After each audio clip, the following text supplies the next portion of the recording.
Hi, my name is Lisa Doud. I'm the principal broker and owner here at Doud Realty Services. I'm here to talk to you about factors to consider when doing renovations or repairs to your rental property. In 13 years of property management, I have run into owners that think they know what's best, and some owners over-improve property and some under-improve property, or they make really bad repairs. So let me give you some tips to live by when you're doing your renovations. First, let's talk about paint color.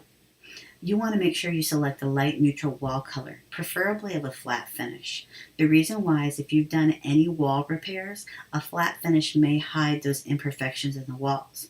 Then you want to choose a trim color.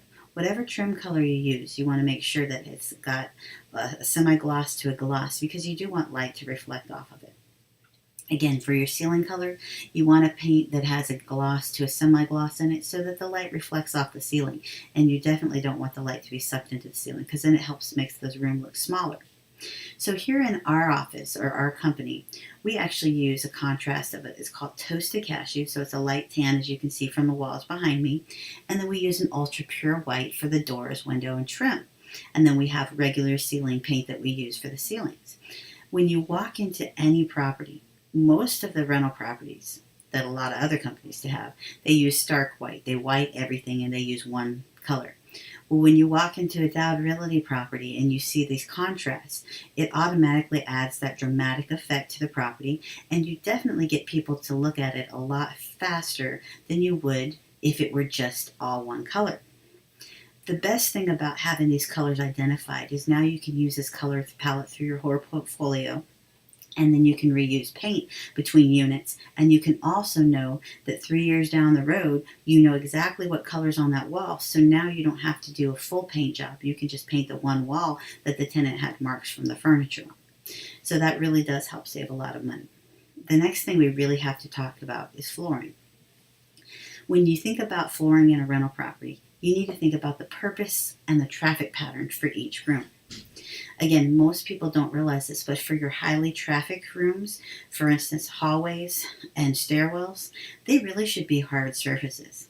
If you think about, even a carpet cleaner, when you send a carpet cleaning company over to clean stairs, they charge you $2 to $5 a step just because they're so hard to keep clean because you have to do each individual step. Well, if you put hardwood floors there and you just sweep them off, or you can take a rag and you can wash them off, they're clean, they're sanitary, and the best part is they're easy to maintain. Again, in any floor, like any hallway, you always want to use some sort of ceramic tile, wood flooring, because again, it's a highly trafficked place, and carpet will not take this test of time. So we always say some sort of hard surface in a hallway. In a living room or a family room, wherever the TV is at, I always recommend a hard surface.